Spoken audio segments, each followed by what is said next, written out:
Information provided in this video is for educational and informational purposes only. Always do your own research and consult with a qualified financial advisor before making any trading or investment decisions.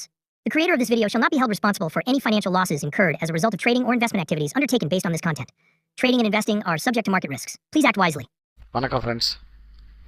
இன்றைக்கி நம்ம பார்த்துட்டு இருக்கிறது 21 21/1 டேட்டோட post market review பண்ணுறோம். 20 நம்ம pre மார்க்கெட்டில் சொல்லியிருப்போம். நம்ம அதாவது 21 மொமெண்டமு, 20 மொமெண்டமு 20 மொமெண்டம் என்னவாக இருந்திருக்குன்னா, இந்த இடத்துல எக்ஸாக்டாக லைன் இருந்து மார்க்கெட் கட் ஆகி அதுக்கான மொமெண்டம் கொடுக்கல. அப்போ மார்க்கெட் கீழே புஷ் பண்ணுவாங்க அப்படின்னு காலையிலே சொல்லிட்டோம். அதாவது நம்ம முன்னாடியே சொல்லிட்டோம், நம்ம முன்னாடியே ப்ரெடிக்ட் பண்ணி சொல்லியிருந்தோம் இங்கே தான் இதுதான் நடக்கிறது வாய்ப்பு அப்படின்னு. அதே மாதிரி ரேஞ்சை மார்க்கெட் ரெஸ்பெக்ட் பண்ணணும்னு சொல்லியிருந்தோம். சொன்ன மாதிரியே ரேஞ்சை ரெஸ்பெக்ட் பண்ணியிருக்கு. அதே மாதிரி நம்ம இன்னொரு வாரம் அடிஷ்னலாக என்ன சொல்லியிருந்தோம்னா, அந்த வீடியோவில் நாளைக்கு சென்செக்ஸ் எக்ஸ்பைரி இருக்குது செவ்வாய்க்கிழமை. ஸோ அதில் ட்ரேட் பண்ணுங்கள், பெட்டரான மொமெண்டம் க்ரியேட் ஆகும் அப்படின்னு நம்ம சொல்லியிருந்தோம். ஜஸ்ட் இந்த மொமெண்டம் பார்த்தீங்கன்னா 10x க்ரியேட் ஆகிருக்கு இன்றைக்கி. அதுவும் நல்ல ஒரு விஷயம் புரிஞ்சுக்கோங்க. லைன்லேருந்து ரிவர்ஸில் நடக்கும்போது ஓடிஎம்மே அப்நார்மலாக பிஹேவ் பண்ணும் மார்க்கெட்டில். ஓடிஎம்மே பயங்கரமாக ப்ரீமியம் கொடுக்கும். ஸோ எல்லா ஓடிஎம்ஸும் ஆக்டிவாக, கால் ஆப்ஷன் ஓடிஎம்மும் சரி, புட் ஆப்ஷன் ஓடிஎம் சரி, எல்லா ஓடிஎம்மே நல்லா ஆக்டிவாக இருந்துச்சு. சொல்ல போனோம்னா இன்றைக்கி evergreen market, super market, wide range இருந்தது. நம்ம சொன்ன மாதிரி ரேஞ்ச் நல்லா இருந்தது, மொமெண்டம் எக்ஸலண்ட்டாக இருந்தது. இதை நம்ம ப்ரீவியஸ் டேவே நம்ம சொல்லிட்டோம் மார்க்கெட்டில் இப்படி தான் இருக்க வாய்ப்பு அப்படின்னு. ஸோ அது மாதிரி தான் இருந்திருக்கு. சரிங்களா? இங்கே பாருங்கள், இந்த இடத்த சப்போர்ட்டாக எவ்வளோ ஸ்ட்ராங்காக கன்சிடர் பண்ணியிருக்கு. ஸோ 3 டைம்ஸ் சப்போர்ட்டை ஒபே பண்ணியிருக்கு மார்க்கெட்டு. ஸோ 4th டைம் தான் பிரேக் அவுட் ஆயிருக்கு. ஸோ இதுவும் ஒரு 10x. இந்த ஒரே ஒரு 50 மினிட்ஸ்க்கு நான் 0 to 0 சொல்லியிருப்பேன் சென்செக்ஸில். இந்த கேண்டில் பிரேக் அவுட் ஆகும்போது இந்த இடத்துல ஒரு கால் எடுக்கலாம், இந்த லைனை பிரேக் அவுட்டோ இல்லை இங்கேருந்து கவர் ஆகும்போது கால் எடுக்கலாம்னு சொல்லியிருப்பேன் நான். நீங்கள் அந்த வீடியோ பார்த்துருந்தீங்கன்னா உங்களுக்கு தெரிஞ்சிருக்கும். மார்க்கெட்டில் இந்த இடத்துக்கு இங்கே போனாலோ இந்த இடத்துல கால் எடுங்க. அப்படி இல்லை அப்படின்னா மார்க்கெட் இதை பிரேக் பண்ணும் அப்படின்னு சொல்லிடணும். இதை பிரேக் பண்ணாலுமே இந்த இடத்துல கால், அப்போ நம்ம கால் எடுக்க வேண்டிய இடம் எதுன்றதை முதல்ல புரிஞ்சுக்குங்க. எந்த இடத்துல நமக்கு கால் எடுக்கணுமோ அந்த இடத்துல நம்ம பண்ண தெரியணும். ஃபஸ்ட்டு ஒரு விஷயத்தை நல்லா மார்க்கெட்டில் புரிஞ்சுக்கோங்க. இது நிறைய பேர் அடிப்படை தெரியாமல் இருக்காங்க. மார்க்கெட் முழுக்க ஒரு செல்லரோட கட்டுப்பாட்டில் தான் இருக்குது. அதுவும் இண்டெக்ஸ் ஆப்ஷனை பொறுத்த வரைக்கும் செல்லரோட கட்டுப்பாட்டில் தான் இருக்குது. அவங்களோட பாயிண்ட் ஆஃப் வியூவில் தான் நம்ம திங்க் பண்ணோம். அவங்களோட எப்படி நம்ம செல்லராக இருந்தால் எப்படி யோசிப்போமோ, நம்ம லாஸை எப்படி கவர் பண்ண யோசிப்போமோ அப்படி தான் நம்ம யோசித்தா மட்டும்தான் பையிங் மார்க்கெட்டில் சர்வே பண்ண முடியும். இப்போ நான் உங்களுக்கு கொடுத்துருக்க லெவல்ஸ் பார்த்தீங்கன்னா செல்லரோட ஆக்சுவல் லெவல்ஸ் இதுதான் நம்ம கொடுத்துருக்கோம். சரி, மார்க்கெட்டில் என்ன நடந்திருக்கு? ஹை ஓப்பன் ஆகிருக்கு. நம்ம சொன்ன மாதிரி காலையில் புஷ் பண்ணியிருக்காங்க. நம்மளோட எக்ஸலண்ட் சப்போர்ட்டை பக்காவாக மார்க்கெட் ரெஸ்பாண்ட் பண்ணியிருக்கு. சரிங்களா? திரும்ப கால்ஸலோட லிக்விடிட்டி கேதர் பண்ணிட்டு மறுபடியும் மார்க்கெட் கீழே வந்திருக்கு. அகைன் மார்க்கெட் ஒரு சப்போர்ட் அடித்து மறுபடியும் மேலே போய் இந்த இடத்துல ஒரு சின்ன கரெக்ஷன். இதில் ப்ரீமியமே இந்த இடத்துல கொடுத்துருக்காது மார்க்கெட். இந்த இடத்துல ப்ரீமியமே கொடுத்துருக்காது. அகைன் பிரேக் அவுட்டில் தான் புட் டீசெண்டான ப்ரீமியம் கொடுத்துருக்கு. மறுபடியும் இந்த இடத்துல ஆக்சுவலாக இது ஒரு ரிவர்சல் தான். இது இந்த மணியில் எடுத்திங்கன்னா ஒரு டீசெண்டான ப்ரைஸ் கிடச்சிருக்கும். ஸோ இந்த மாதிரி பிரித்து பார்த்து எந்த இடத்துல ட்ரேட் பண்ணோம் அப்படின்றத முதல்ல கரெக்டாக நம்ம டார்கெட் அண்டு பார்க்கணும். என்னை பொறுத்த வரைக்கும் எப்படின்னா, ஸ்டாப் லாஸ் போடுங்க. எல்லோரும் சொல்லுவாங்க ஸ்டாப் லாஸ் ரிஸ்க் மேனேஜ்மெண்ட் ரொம்ப முக்கியமாங்க. என்னை பொறுத்த வரைக்கும் ஆப்ஷன்ஸில் ஸ்டாப் லாஸ் ஈஸியாக கண்டாயிரும். சரிங்களா? இதில் நீங்கள் ஸ்டாப் லாஸ் நான் என்ன சொல்லுவேன்னா, ரொம்ப லோயஸ்ட் வேல்யூவில் நீங்கள் கால் எடுக்கணும்னு சொல்லுவேன்.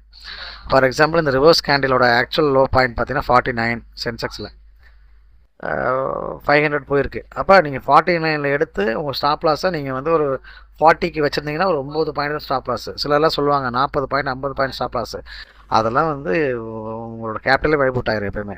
அது எப்போயுமே அட்வைசபிள் கிடையாது. நீங்கள் என்ட்ரி எங்கே எடுக்க போகிறீங்க? இந்த கேண்டில் என்ட்ரி எடுக்கிங்கன்னா இந்த கேண்டலுக்கு மேலே லோவில் ஸ்டாப் லாஸு அப்படி தான் வைக்கணும். அதே மாதிரி இந்த இடத்துல நம்ம சொன்ன மாதிரி இல்லைனா இந்த பிரேக் அவுட் கீழே எடுத்துருக்கீங்கன்னா இந்த பிரேக் அவுட் கீழே நீங்கள் எடுத்துக்கலாம். அல்லது இந்த இடத்துல நம்ம சொல்கிறது என்னென்னா, இந்த இடத்துல ஒவ்வொரு டைமும் நீங்கள் கால் எடுக்கும்போதும் அதோட லோவை நீங்கள் ஸ்டாப் லாஸாக நல்லா புரிஞ்சுக்கணும். ஓடிஎம்மில் ஸ்டாப் லாஸ் செல்லுபடி ஆகாது. இந்த மணியில் நீங்கள் ஸ்டாப் லாஸ் சர்வே ஆகும். அதுதான் ஃபஸ்ட்டு பாயிண்ட்டு. இந்த பாயிண்ட்டு நான் சொல்லக்கூடிய சின்ன சின்ன விஷயங்கள் நோட் பண்ணி வச்சுக்கோங்க. இதுதான் பெரிய லெவலில் உங்களுக்கு சப்போர்ட் பண்ணும். நீங்கள் ஓடிஎம்மில் எடுத்துகிட்டேன் சார், நான் எடுத்தேன் ஆனால் ஸ்டாப் லாஸ் கிட்ட ஆயிடுச்சு, ஆனால் அதுக்கப்புறம் மார்க்கெட் மேலே போயிடுச்சு சொன்னால் அது தவறு. இந்த மணியில் தான் எடுக்கணும். இந்த மணியில் எடுத்திங்கன்னா இட் வில் பி பர்ஃபெக்டாக ஸ்டாப் லாஸ் ஒர்க் ஆகும். மேபி நீங்கள் இந்த மணியில் எடுக்கலை அப்படின்னா ஓடிஎம் ஸ்டாப் லாஸ் போடாதீங்க. ஏன் ஸ்டாப் லாஸ் போடக்கூடாதுன்னா இதை கட் பண்ணி க்ளோஸ் வைக்கிற வரைக்கும் ஸ்டாப் லாஸ் போடக்கூடாது. க்ளோஸ் வச்சு ஒரு ஃபுல் கேண்டில் க்ளோஸ் வைக்கிற வரைக்கும் ஸ்டாப் லாஸ் போடக்கூடாது. அதுக்கப்புறம் சர்வைவல் ஆகும். ஸோ இதை நீங்கள் பேக் டெஸ்ட் பண்ணி பார்த்தீங்கன்னா உங்களுக்கு தெரியும். சரிங்களா? ஸோ இந்த மாதிரி சரியான இடத்துல ட்ரேட் பண்ணுங்கள், கரெக்டான இடத்துல ட்ரேட் எடுத்து இல்லை ப்ராஃபிட் பண்ணுங்கள்,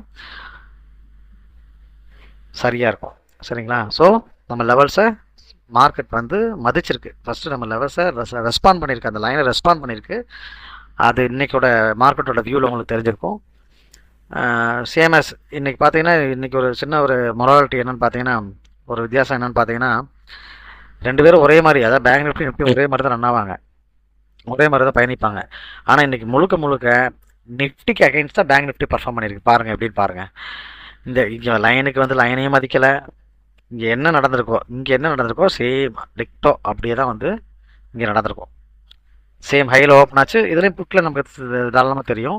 இந்த காலுக்கான ஆப்ஷன், இந்த 2 கேண்டில் ஹை போனதுக்கான ரீசன் வந்து இவன் ப்ராம்ப்டாக செல்லர் சைடில் சப்போர்ட் அடிச்சிட்டான். ஸோ அதனால தான் ரீசன் சப்போர்ட் அடிச்சு மேலே போயிடுச்சு. மறுபடியும் இவன் கீழே இறங்கினதுக்கான காரணம் இங்கே எதுவுமே கிடையாது. கீழே இறங்கினா இவன் லிக்விடிட்டி கேதர் பண்ணிட்டு மறுபடியும் கீழே இறங்கிட்டான். ஸோ அதுதான் இங்கே நடந்திருக்கு. சரிங்களா? ஸோ இந்த மாதிரி சின்ன சின்ன விஷயங்கள் நீங்கள் கம்பேர் பண்ணி பார்க்கணும். 2 சார்ட்டையும் டைம் பார்க்கணும். ஏன் இறங்குறான்றது முதல்ல புரிஞ்சுக்கணும். இவன் ஏன் ரீசன் இல்லாமல் இறங்குறான்னா இதுக்கான காரணம் உங்களுக்கு இப்போ நிஃப்டி ஒரு வேலை சம்மந்தமாக இடத்துலேருந்து திரும்பலாம். இவன் சம்மந்தம் இல்லாமல் திரும்புறதில்ல. இவனுக்கு பேரண்ட் யார், பார்ட்னர் யாருன்னா பேங்க் நிஃப்டி அப்போ ஒரு இடத்துலேருந்து ஒரு ட்ரிகர் ஆகி திரும்பணும். அப்போ அது கம்பல்சரி வந்து நிஃப்டியை ஒபே பண்ணணும் அந்த மார்க்கெட்டை. குவைட் காமன் தான். சரிங்களா? ஸோ இந்த மாதிரி தகுதியான இடத்துல ட்ரேட் பண்ணி நம்மளால் ஈஸியாக பணம் பண்ண முடியும். ஸோ ஆப்ஷனை பொறுத்த வரைக்கும் இந்த மாதிரியான சரியான இடத்துல என்ட்ரி அப்படின்னா உங்களால் ஈஸியாக பண்ண முடியும். நம்ம சொன்ன மாதிரியே வந்து பேங்க் நிஃப்டியும் நம்ம சொன்ன லெவல்ஸ்குள்ளே தான் இருந்திருக்குது, எக்ஸிட் ஆகலை. நம்ம லெவல்ஸ் வரும்போது நல்ல ப்ரீமியம் ஜென்ரேட் ஆகிருக்கு. ஆப்வியஸ்லி இதில் நான் அடிஷ்னலாக சொன்னது தான். இன்றைக்கி 21 வந்து சென்செக்ஸ் இருக்குது. நீங்கள் நிஃப்டியை பேஸ் பண்ணி சென்செக்ஸ் ட்ரேட் பண்ண சொல்லியிருந்தேன். பண்ணியிருந்தீங்கன்னா நல்லா அப்நார்மல் ப்ராஃபிட் இருந்திருக்கும். அடிஷ்னல் இன்ஃபர்மேஷன்ஸ் உங்களுக்கு வேணும் அப்படின்னா என்னோடய டெலிகிராம் சேனலை என்னோடய டிஸ்கிரிப்ஷனில் பின் பண்ணியிருக்கேன், அதை சப்ஸ்கிரைப் பண்ணிக்கோங்க. இன்னும் மேலே மார்க்கெட் சம்மந்தமான நிறைய தகவல்கள், உங்களுக்கு தேவையான தகவல்களை என்னால் தர முடியும். கண்டிப்பாக தர்றேன். 22 போஸ்ட் ப்ரீ மார்க்கெட் பார்க்குறோம். 21 லெவல்ஸ் பார்க்குறோம். சரி, நிஃப்டி செகண்ட் பார்க்கலாம். ஃபஸ்ட் பேங்க் நிஃப்டி பார்த்துடலாம். பேங்க் நிஃப்டியோட லெவல்ஸ் பார்த்தீங்கன்னா 49,519 R1, 50,260 R2, S1 பார்த்தீங்கன்னா 80,259, S2 வந்து 47,740. இதுதான் நாளையோட லெவல்ஸு. ஸோ நம்ம திரும்ப ஒரு விஷயத்த சொல்கிறோம். இந்த திரும்ப சொல்கிற விஷயத்தையும் நான் இடையில சொல்லக்கூடிய சின்ன சின்ன ஹிண்ட்ஸையும் நோட் பண்ணி வச்சுக்கோங்க. இதெல்லாம் ரொம்ப முக்கியமான பாயிண்ட்ஸ். மார்க்கெட் எங்கே வேணாலும் ஓப்பன் ஆகட்டும், நமக்கு அதை பற்றி வரி கிடையாது. மார்க்கெட் நம்ம இடத்துக்கு வந்து பிரேக் அவுட் பண்ணாலோ அல்லது சப்போர்ட் பண்ணி மேலே போனாலோ மட்டும்தான் ட்ரேட் எடுக்க சொல்கிறோம். அப்போ தான் வந்து உங்களுக்கு ஆப்ஷன் பையரானவங்களுக்கு ப்ரீமியம் ஜென்ரேட் ஆகும், இல்லைன்னா ஜென்ரேட் ஆகாது. புரிஞ்சுதுங்களா? இதை நல்லா மைண்ட் பண்ணிக்கோங்க. எங்கே ரேஞ்சு, இந்த ரேஞ்சு நம்ம கொடுத்துருக்க ரேஞ்சை பிரேக் அவுட் ஆகிடக்கூடாது. மார்க்கெட்டு நம்ம கொடுத்துருக்க ரேஞ்சுக்கு மேலே மார்க்கெட் ஓப்பன் ஆகிட்டா தான் பிரச்சனை. அன்றைக்கி வால்டைல் ஆகிடும். எப்போல்லாம் ட்ரேட் பண்ணக்கூடாதுன்னா இந்த ரேஞ்சு நம்ம கொடுத்துருக்க ரேஞ்சுக்கு மேலே ஓப்பன் ஆகிடக்கூடாது, அல்லது சைடு வேஸ்க்குள்ளே இருக்கும்போது, அதாவது மித்த பாயிண்ட் ரெண்டு பேரோட கட்டுப்பாடு நம்ம இந்த 4 பேருக்கு இடையில இருக்கும்போது, மார்க்கெட் இருக்கும்போது இந்த லைனுக்கே வராதப்ப ட்ரேட் எடுக்கக்கூடாது. திரும்ப இது ஃபார்முலா தான். இதை நீங்கள் மனப்பாடம் பண்ணிட்டாலே ஓகே தான். சரிங்களா? சரி, நிஃப்டியோட 4 லெவல்ஸ் பார்க்கலாம். நிஃப்டி பார்த்தீங்கன்னா R1 23,425, R2 23,511, S1 பார்த்தீங்கன்னா 22,914, S2 பார்த்தீங்கன்னா 22,889. ஸோ இந்த லெவல்ஸ் மார்க் பண்ணிக்கோங்க. இந்த லெவல்ஸுக்கு வந்தால் ப்ளே பண்ணுங்கள். அதர்வைஸ் ஆடியன்ஸாக இருக்கிறது தான் நல்லாயிருக்கும் மார்க்கெட்டில். இல்லைனா நம்ம பணத்தை லாஸ் பண்ணிடுவோம். ரெண்டாவது ஒரு விஷயம் திரும்ப சொல்கிறேன் உங்களுக்கு. நீங்கள் மறுபடியும் என்னடா இதுவே மறுபடியும் பேசணும்னு நினைக்க வேண்டாம். ஒரு விஷயம் என்னென்னா, ஒன்று அந்த லைனை பிரேக் அவுட் பண்ணும்போது ஒரு கால் எடுக்கணும், இல்லை கவர் பண்ணும்போது கால் எடுக்கணும்னு சொல்லிட்டேன். இந்த கவர் பண்ணும்போது கால் எடுக்கும்போது டீசெண்டாக ப்ரீமியம் இருக்கும். உங்களோட ஸ்டாப் லாஸ் லெவலும் தெரியும். ஸ்டாப் லாஸ் இந்த மணியில் போட்டிங்கன்னா ஸ்டாப் லாஸ் சப்போர்ட் பண்ணும். அல்லது நீங்கள் ஓடிஎம் அந்த இடத்துக்கு வந்து ஓடிஎம் ரியாக்ட் பண்ணும். ஆக்சுவலாக என்னென்னா அந்த இடத்துக்கு வந்து ஓடிஎம் ரியாக்ட் பண்ணும். ஏன்னா நம்ம கொடுத்துருக்குது ஒரு செல்லரோட பேனிக் லெவல் தான் நம்ம கொடுத்துருக்கோம். செல்லர் லெவல்ஸ்னு சொல்லுவோம். நம்ம ஒரு மேஜிக் லைன் தான் சொல்லுவோம். ஸோ இந்த இடத்துக்கு வந்தால் மட்டும்தான் மார்க்கெட் பயங்கரமாக பிஹேவ் பண்ணும். ஒரு முரட்டத்தனமாக ஓடும் மார்க்கெட்டு, வேகமாக நடக்கும். ஸோ அப்போ இந்த இடத்துக்கு வந்தால் எப்படி இருக்குது மார்க்கெட் அப்படின்றத பாருங்கள். சரிங்களா? ஸோ 21ஆந்தேதி வந்து மார்க்கெட் போஸ்ட் மார்க்கெட் பார்த்தோம். நல்லா இருந்தது, அருமையாக இருந்தது. 22ஆந்தேதி நல்லா இருக்குன்னு நினைப்போம். அதே மாதிரி எல்லா நாளையும் இந்த இடத்துக்கு வந்துடுமா அப்படின்னா வராது. ஸோ லைனில் வர்ற அன்னைக்கு பையர்ஸ் ட்ரேட் பண்ணுங்கள். வாய்ப்புக்காக காத்துக்கிட்டு இருக்கணும்னு சொல்கிறோம். பையரை பொறுத்த வரைக்கும் வாய்ப்புக்காக காத்துக்கிட்டு இருந்தால் மட்டும்தான் நம்ம ப்ராஃபிட் பண்ண முடியும். பணம் உள்ளே வச்சுருக்கோம், அக்கௌண்ட்டில் வச்சுருக்கோம், இல்லைனா நம்ம ட்ரேட் பண்ணோம்னா நம்ம லூஸ் பண்ணிடுவோம் மணியை. சரிங்களா? எல்லா இடத்துலையும் போய் ட்ரேட் பண்ணணுமா? அதெல்லாம் கிடையாது. அந்த இடத்துக்கு வந்து நம்ம ஸ்ட்ராட்டஜி ஒபே ஆச்சு அப்படின்னா ட்ரேட் பண்ணணும். அதாவது இந்த இடத்துக்கு வந்து இந்த இடத்துல ஒரு ரிவர்சல் நடக்குது, மேபி இங்கே ஓப்பன் ஆயிடுச்சு, இந்த இடத்துக்கு வந்து இங்கேருந்து ஒரு ரிவர்சல் நடக்குது அப்படின்னா இந்த இடத்துல நீங்கள் ஒரு பை பண்ணலாம். இதோட லோவை நீங்கள் ஸ்டாப் லாஸாக வச்சு இந்த இடத்துல ஒரு பை பண்ணலாம். இல்லை ஸ்டாப் லாஸ் போடாமல் விட்டால் கூட ஓகே தான். சரிங்களா? அப்போ அகைன் இந்த லைனை பிரேக் அவுட் பண்ணுற வரைக்கும் நீங்கள் ஹோல்ட் பண்ணணும். பை பண்ணிட்டீங்க அப்படின்னா அகைன் அந்த லெவலை பிரேக் அவுட் பண்ணுற வரைக்கும் நீங்கள் ஹோல்ட் பண்ணணும். அவ்வளோதான். ஸோ வீடியோ பிடிக்கும்னு நினைக்கிறேன். பிடிச்சிருந்தா சப்ஸ்கிரைப் பண்ணுங்கள், பெல் பட்டனை அமைக்கி விட்டுக்குங்க. நன்றி, வணக்கம்.